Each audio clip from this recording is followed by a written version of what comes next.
Alhamdulillahi Rabbil Alamin.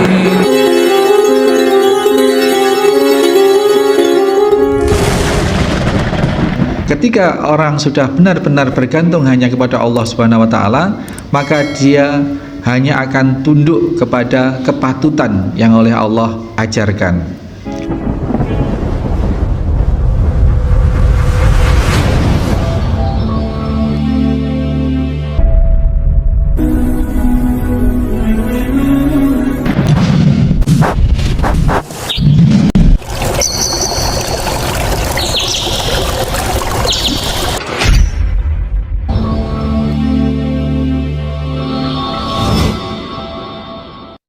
Bismillahirrahmanirrahim. Assalamualaikum warahmatullahi wabarakatuh. Innal hamdalillah nahmaduhu wa nasta'inuhu wa nastaghfiruh wa na'udzu billahi min sururi anfusina wa min sayyiati a'malina. May yahdihillahu fala mudhillalah wa may yudlil fala hadiyalah. Asyhadu an la ilaha illallah wahdahu la syarikalah. Asyhadu anna Muhammadan abduhu wa rasuluhu la nabiyya ba'dah. Allahumma salli wa sallim wa barik ala Muhammadin wa ala alihi wa sahbihi wa mawala. Hadirin jamaah subuh Mushola Al-Hikmah Talkandang dan juga segenap mustami dimanapun berada saat ini, rahimani wa rahimakumullah. Dalam hal ini, ketawakalan yang dinisbatkan kepada burung itu adalah dalam hal memperoleh rizki, sebagaimana yang dilanjutkan oleh Nabi, tahdu khimason, dia pergi di pagi hari dengan perut yang kosong, wataruhu bitonan, dan pulang di sore hari, pulang ke sarangnya dengan perut yang sudah kenyang. Burung tidak punya investasi, burung tidak punya ATM pasti Pak, burung tidak punya tabungan di bank, dan burung juga tidak punya lumbung padi. Burung benar-benar mengandalkan hidupnya, hidup dari aktivitas itu, tidak punya apa-apa, berangkat kerja, ya, cari nafkah, pulang sudah kenyang. Bahkan dalam beberapa penelitian, kalau burung itu punya anak-anak 3, 4, 5, kenyang seanak-anaknya Pak. Itu Masya Allah. Dan burung tidak pernah risau untuk bikin sarang di sebelahnya khusus untuk nampung makanan misalnya. Tidak ada cerita seperti itu. Nah, ini menunjukkan kenapa Allah memberikan permisalan seperti burung ini. Ya, mau-maunya Allah, bahwa Allah tidak akan pernah gengsi. Di dalam surat Al-Baqarah itu, Allah tidak pernah gengsi, tidak pernah malu untuk membuat perumpamaan apa saja, bahkan perumpamaan nyamuk sekalipun, al-fauqaha, atau lebih remeh dari nyamuk sekalipun. Nah, ini kembali karena kita sedang membahas permisalan yang diberikan oleh baginda Nabi, itu adalah burung. Dan kalau kita lihat Al-Quran itu, memang Allah memberikan permisalan-permisalan, diantaranya binatang-binatang, hewan-hewan. Tidak hanya disebut, misalkan surat Al-Fil itu menyebutkan gajah, itu hanya untuk narasi. Yang ingin disampaikan adalah kebesaran pasukan yang akan menyerbu Ka'bah, itu pasukan gajah. Atau Al-Baqarah misalkan, Innallaha ya'muru an tadhbahu baqarah. Itu Musa berkata pada kaumnya bahwasanya Allah menyuruh kalian menyembelih sapi. Itu sapi di situ hanya dijadikan narasi bagaimana Bani Israel yang selama ini mengagungkan sapi ini suruh motong, suruh nyembelih. Artinya untuk semacam penganuliran akidah, keyakinan bahwa itu tidak layak untuk disembah itu. Maka spontan Bani Israel menjawab dalam ayat itu, atattakhiduna huzwa.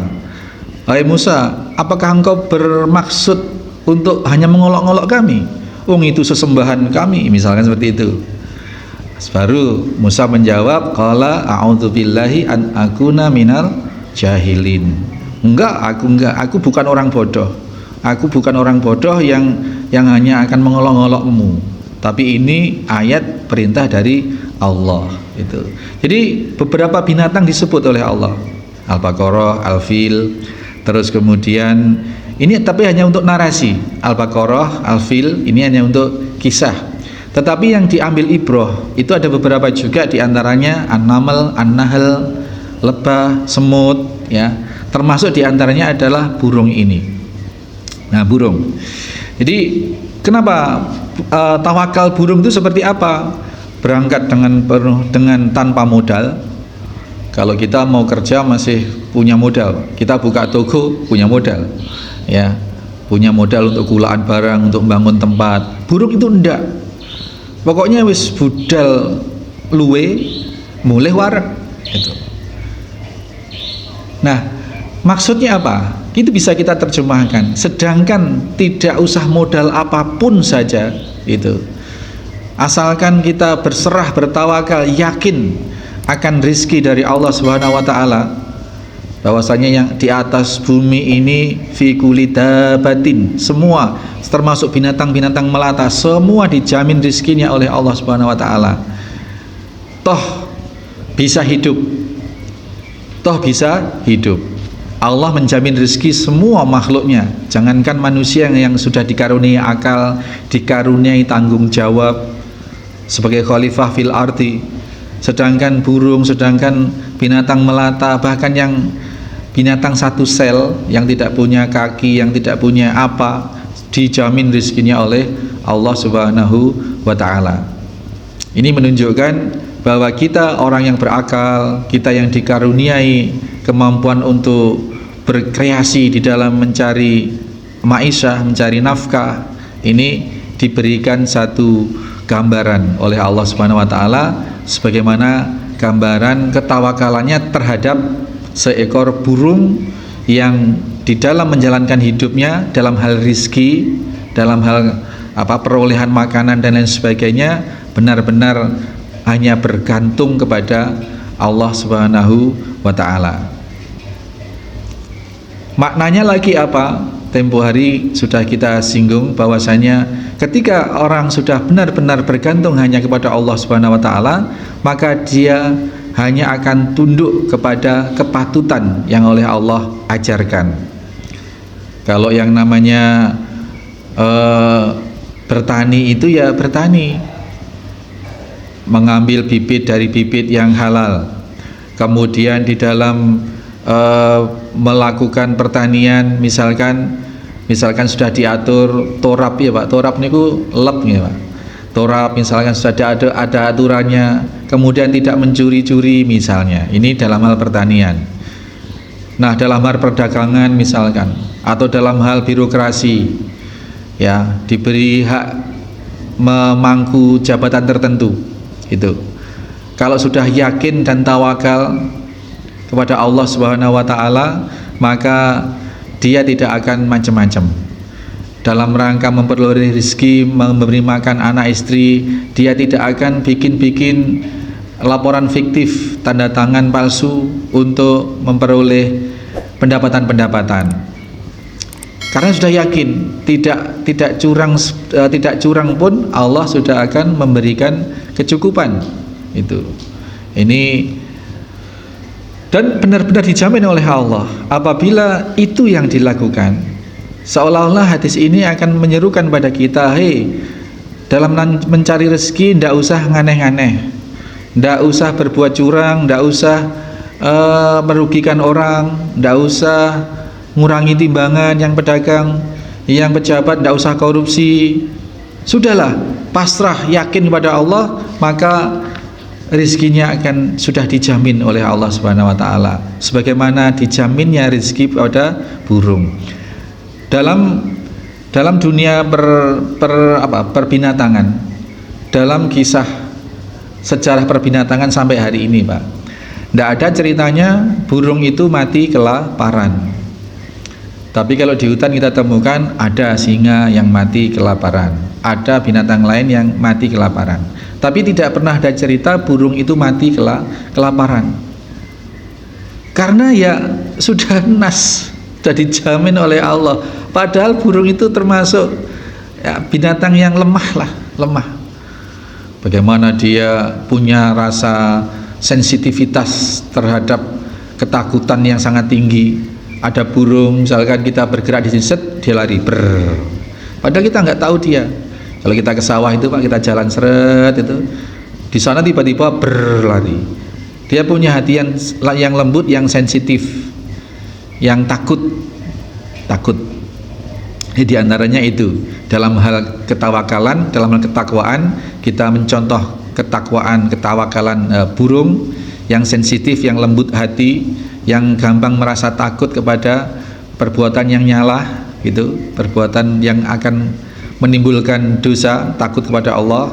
Di dalam hal mencari rizki, kita juga dicontohkan terhadap burung ini, di mana burung memiliki ketawakalan yang tinggi. Maka nanti ada sekelompok orang yang dimasukkan ke dalam surga, hadis yang lalu ya, itu diantaranya karena dia memiliki hati seperti burung dalam hal ketawakalannya dan dalam hal ketakwaannya. Jadi pintu surga itu ada 8. Ada pintu surganya orang berpuasa, ada pintunya orang bersedekah, ada pintunya orang sholat, ya, macam-macam. Di antara golongan atau kelompok, dan orang yang masuk surga itu berkelompok-kelompok, kelompok orang puasa, kelompok orang zakat, kelompok orang macam-macam. Di antara kelompok-kelompok itu adalah ada sekelompok orang yang hatinya seperti burung, karena ketawakalannya dan karena kelembutan budinya, karena sensitivitas ketakwaannya ketakutannya kepada Allah Subhanahu wa taala. Hadis ini diriwayatkan oleh At-Tirmidzi. Waqala Imam Nawawi kemudian menjelaskan hadis hasan. Imam Tirmidzi menyatakan bahwa hadis ini hasan. Makna utadhabu awalat nahari khimason. Imam Nawawi memberikan keterangan di sini bahwasanya makna dari hadis itu adalah tadhabu awalan nahar. Dia pergi di awal hari, yakni di pagi hari, itu dengan perut yang masih kosong. Yang perut yang masih kosong, atau dinyatakan sebagai bentuk kondisi yang lapar. Aidomiratal butuni minalju, yakni perutnya kondisinya dalam keadaan lapar. Watarji'u akhiran nahar, dan dia datang di akhir hari, yakni sore, bitonan, dengan perut yang sudah penuh. Aimutalikal butuni, yakni penuh, yang sudah, dalam arti yang sudah kenyang.